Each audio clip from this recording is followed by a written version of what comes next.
What is going on, guys, and welcome back once again. My name is Jordan, also known as J-Monster, and you are watching a primer video for our Beastmen campaign. This is just a short little video that's going to help you kind of situate yourself in the lore and get to know the main characters of the story just a little bit better. We're going to be focusing on Khazrak the One-Eye and Boris Toddbringer, the Elector Count of Middenheim. We do not speak about Malagor the Dark Omen in this because he is not really a main feature. He's just kind of like, you can't release a race with just a single legendary lord. You have to have at least two. So he's there because he's important to the Beastmen, but not necessarily important to this campaign or the story in it. So we're going to get right into the lore, and I hope you guys enjoy. Khazrak One-Eye is one of the most legendary beast lords in existence in the Warhammer universe. He is a being of such horrific reputation and possessed of such a ruthless cunning that is far above that of his bestial kin. The Khazrak One-Eye is an eternal threat to the human lands of Drakwold Forest. He has plagued that cursed region for several years, descending without warning and then slipping away into the shadows as soon as any armed resistance can be formed to combat him. By normal intellectual standards of Beastmen, Khazrak has a unique and adept ability to control and harness the unruly spirit of the herd, and devise simple but effective battle plans in order to win his battles. He is so unlike the vast majority of his kind, with a patient and cunning mind that is at odds with the normal headstrong and reckless nature of his foul race. Khazrak's warbands roam the Drakwold Forest, terrorizing townships and roads. Never before has a Beastmen leader proven so elusive to the retribution that not even the Elector Count of Middenland, Boris Toddbringer II, could ever capture and subdue the rampaging beast. No one is spared in Khazrak's attacks, his superbly trained warhounds chasing down the few that managed to escape the Bray herd, tearing them to bloody scraps of bone and flesh. It is said that so long as Khazrak lives, Drakwold Forest will forever be plagued by strife and conflict. After Khazrak rose to ascendancy among the Beastmen, and after many brutal raids on isolated groups of villages in the outskirts of Drakwold Forest, the armies of Middenland and Middenheim had no choice but to answer this challenge, and to finally put down this beast once and for all. On several occasions, the Elector Count Boris Toddbringer of Middenheim, Khazrak's chief rival, has led the hunt to catch him, and only once ever managed to trap the Beastmen near the village of Elsterveld, against impossible odds. Khazrak lost his eye to the Count's Runefang in the ensuing battle, but still escaped the slaughter with a handful of his herd still intact. It was said that Khazrak's eye has never truly healed, and to this day it continuously leaves blood and pus, which is unsurprising given the enchanted nature of the Runefang swords. Such a handicap would usually prove fatal in the brutal culture of the Beastmen, but Khazrak's wound actually made him all the more fearsome, somehow. For many months afterwards he plotted and schemed in his hidden lair, and only when the perfect opportunity presented itself did he put his plan into action. With a series of daring ambushes, he lured the Count and his army into a cunning trap. Khazrak confronted the Elector Count, threw him from his horse, pinning him to the ground. With slow deliberation, Khazrak gouged out one of the Count's eyes with the tip of his horn. Khazrak allowed his foe to live, and some believes that he actually enjoys matching his wits against Toddbringer, seeing it as a challenge to his skills. Humiliated beyond imagination in the eyes of his fellow counts and council members, the Elector Count has posted a bounty of tens of thousands of gold crowns for Khazrak's head, an act that ensured the coming and going of many mercenary companies for the past few months. But those few mercenary armies who have returned from Drakwold have done so empty-handed and often horribly mauled. The two rivals have clashed on several occasions since. Khazrak remains a dire threat to the entire north of the Empire, and his invasions are covering a wider area with each passing year, as more and more towns, forts, and castles fall victim to his well-planned and devastating attacks. The battle that saw Khazrak rise to power is known to the men of the region of the Drakwold Forest as the Battle of Grimmenhagen, but to others it is known far more as the Slaughter of Grimmenhagen. The armies of Middenheim had been persecuting the war herds of the northern Drakwold for several seasons, and a number of chieftains had attempted to unite the brave herds in order to attack back. Yet Middenheim dwells locked upon the Ulrichsburg Plateau, one of the most defensible cities within the Empire of Man. Thousands of Beastmen lost their lives in futile attacks against its mighty walls. Khazrak, however, bided his time, seeing that these men would not be defeated through brute force alone, but rather through animalistic cunning. And so Khazrak launched a series of attacks against the less fortified towns of the Drakwold, burning them to the ground, slaughtering thousands of the Emperor's subjects, and turning many more into refugees. Khazrak's herd committed such atrocities that the Empire had no choice but to seek dire retribution. It was only a matter of weeks before Khazrak's plan came to fruition. Khazrak gathered a Bray herd of 10,000 Beastmen and attacked the fortress of Sternhauser. He ordered his whole horde to withdraw as soon as he received word from the scouts that men were coming to relieve the keep's defenders. Khazrak split his horde into two armies. He led the first one north through the dark forest to a place near the road along which the army of mankind would be hemmed in by rocks and overgrown crags. The second Beastmen horde was sent to a place several leagues south, where the road crossed a ford over a wide forest river. Even as his army mustered on the reverse of the hill overlooking the road, Khazrak saw the mighty human army of Middenheim approaching in a column led by a phalanx of mighty armored knights. Beastlord saw the enemy army was many thousands strong. He felt initially a bestial desire for his lords to be up and charging with animalistic wrath. Yet Khazrak cast his eye back at his army, exerting control over the source of a low animal growl. 100 knights passed below, and a regiment of foot soldiers followed. Still, Khazrak enforced his will, and his herd waited, straining at their leash, but obedient. And then, as the last regiment passed by on the road below, Khazrak heard a great braying war cry from further down the road. He knew that the vanguard of the army of mankind had reached the other half of his horde. The Gors had succumbed to their bestial nature, just as Khazrak knew they would. Bellowing his own war cry, Khazrak leaped down from the rocks onto the road below, landing just mere yards behind the column's rearguard regiments. An instant later, his army landed behind him with a thunderous noise of several thousand pairs of hooves slamming into the ground. Within moments, the Beastmen were charging into the startled ranks of the men of Middenheim, cutting into the disorganized regiment with savage abandon. The battle that followed saw the end of the grand army of Middenheim. The 100 yards or so of open land cut back on either side of the road became a blood-soaked killing ground. The knights had scant time or even room to bring a charge to bear. Darting Ungors cut out their horses from under them before the mighty two-handed axes of the Bestigors hacked into the flailing knights. Khazrak's horde drove through the humans' rearguard, cutting men down with frenzied barbarity. So complete was the slaughter that the two hordes of beastmen came face to face, and so hot was their blood that they fell upon each other. It is said that only Khazrak's animal dominance and the threat of his vicious whip scourge stayed the hands of the beastmen and averted kinslaying. From then on, Khazrak became a figure of awe for the beastmen, a figure of dread forever for all mankind. Khazrak's chief rival and main adversary in the campaign is Graf Boris Toddbringer, the Elector Count of Middenland. Graf Boris was a great warrior and a brilliant statesman, and had been the head of his family, the Toddbringers, for decades. The last years of Graf Boris's reign were full of whispered rumors that personal and political problems weighed heavily on his mind. His battles with the Beastmen in the Drakewall forest, in particular with the Bane beast Khazrak, whose eye he took and in turn lost his own right eye to a year afterwards, were a ceaseless struggle. However, if these rumors were true, Boris Toddbringer was a determined man indeed, for outwardly he remained as vigorous as ever, a fearsome fighter and leader. He regularly led the armies of Middenland personally, smiting his enemies with his rune fang and urging his soldiers to victory. Boris Toddbringer was instrumental in the defense of the city of Middenheim and the province of Middenland when Asavar Kul and his followers invaded Kislev and the Empire.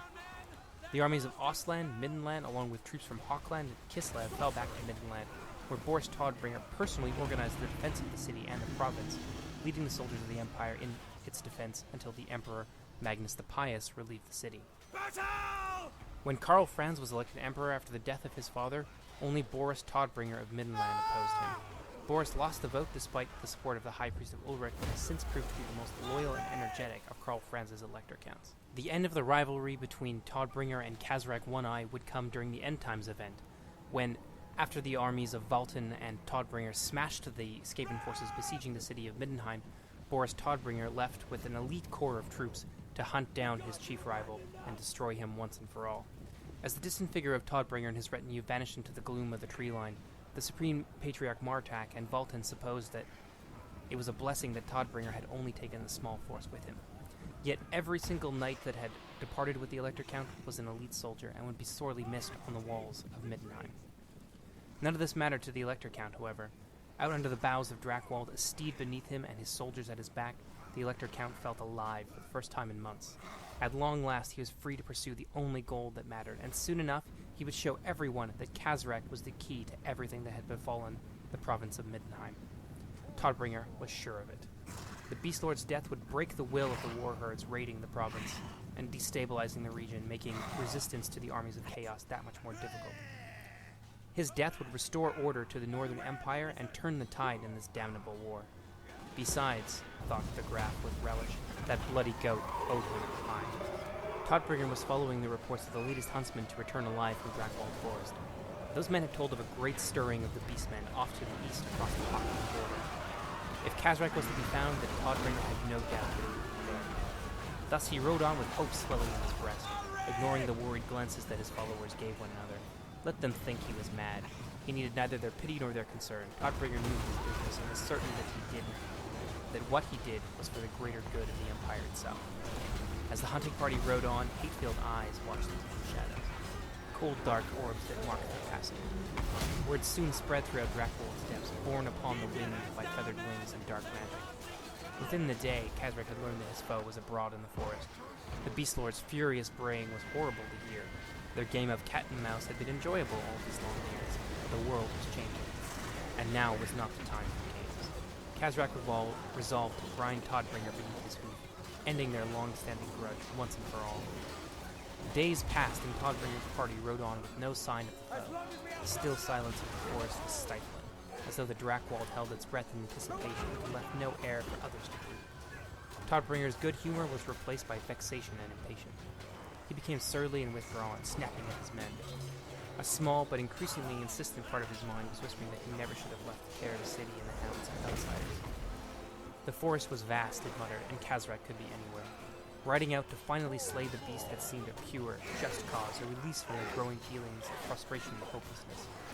Now, days later and many miles deep into tangled Drakwold, Toddbringer's certainties had been overcome by gnawing death. Thus, when a band of Ungor trampled out of the undergrowth right into the path of Toddbringer's party, the old Elector's eyes widened with delight. Boris's runefang hissed free of its scabbard, and deaf to the alarmed yells of his entourage, the Graf spurred his horse straight at the Beastmen. Bound by duty to protect their liege, Toddbringer's men kicked their own steeds forward, giving chase as their master thundered away down the muddy track. But the Ungor had only been bait, a feint to lure the Elector Count into a trap. The Ungor turned, scattering away from the ragged charge. Some fled back into the undergrowth, while others broke into a lurching, hunchback run along the track. Toddbringer galloped after them, giving a laugh of satisfaction as his runefang whistled down to slice the head from the rearmost beast. He was amongst the Ungor now, hacking and slashing as his steed plowed its way over the other creatures. Several twisted bodies already lay broken in Toddbringer's wake, and the few that remained would never outpace him. He would leave one alive, he told himself gleefully, one to reveal his whereabouts to its one-eyed master. And then, with an awful finality that shocked the Graf out of his saddle, the Brayhorns rang out. Toddbringer saw the reins as he brought his lathered steed rearing back. Behind him, the Graf saw for the first time the ruin he had wrought. The broken column of wild-eyed knights and huntsmen now reining in their own steeds as they sought the foe. Terrible groaning notes rose from all around, the Brayhorns winding once more with the surreal suddenness of a nightmare. The woods became alive with monsters. They came at a run, hundreds of twisted beastkin bursting from the trees. Toddbringer knew in that instant that he has led his men to their deaths. The track was narrow, a muddy, root-gnarled strip barely wide enough for 3 men to stand abreast. There was no space to form lines, no room for his cavalry to mount a charge, no chance to marshal any kind of plan at all. There was only a swift, horrible death. With a cry of sorrow and rage, Toddbringer spurred his steed once more and thundered into the press. He rode hard into the Beastmen, his runefang cutting down to sever a hairy, muscular arm. The impact of his heavy steed flattened 2 more of the foe, and then he was in the midst of a sea of snarling faces and jagged tusks and rusted blades. Toddbringer hewed left and right, screaming incoherently as he killed. Yet there were hundreds of them, maybe thousands. Rusted, notched blades rose and fell. Blood slicked the mud as the brave men were reduced to weak. Toddbringer cursed as the blade of a minotaur's axe struck into the neck of the steed, all but severing the poor creature's head. With a sickening lurch, he was spilled from his saddle, rolling clear of his horse as it thrashed its last. Hooves slammed down all around the Graf as he surged to his feet, desperate to avoid being trampled by the Beastmen, to keep fighting just a few more moments longer. And then the loudest horn of all rang out. While hearing it, the beasts around Toddbringer began to back away, shields raised. The Graf hacked and lunged, yet he found himself suddenly in a cleared space. His heart ached as he heard the sounds of the last of his men being put with the sword, and he had eyes only for the figure that stepped from the tree-line before him. At last, Khazrak's one eye was weird and pleased. Toddbringer spat into the mud, the goblet red with blood trickling around the broken feet. There were no words between the two foes. The hatred had run too long, and the desire in each to butcher the other was overwhelming. A long, hard stare was dialogue enough to hold him. With a bellowing bray, Khazrak lunged forward, and the fight began. Furiously, the old rivals hacked and slashed at one another. Khazrak swung his heavy iron sword with all the fury of a wild animal. Toddbringer was scarcely less ferocious, his sword arm lent strength by a potent mix of anger, hatred, and sorrow. The Graf's runeblade, which should have given him the edge, the foul enchantments upon Khazrak's dark mail, robbed the magic sword of its normal potency. The rune fang and the beast-forged blade clashed half a dozen times in quick succession, clanging against one another like the harsh peal of a plague doctor's bell. Neither able to swiftly end the other, the two warriors disengaged. They circled, surrounded by the bellowing wail of monstrous faces and stinking hairy bodies. Khazrak's whip lashed out, attempting to ensnare the Graf's shins. It was an old trick, one Toddbringer had seen before, and he did not fall for it. The Graf stamped down upon the whip's barbed tip, his next steps lurching into a charge that put impetus behind a beheading swing. His rune fang met the blade of Khazrak's sword once more, the dull clang accompanied by a shower of bright sparks. Toddbringer fell back a pace and cursed as the lash cracked out once more, cutting bloody furrows in his cheek.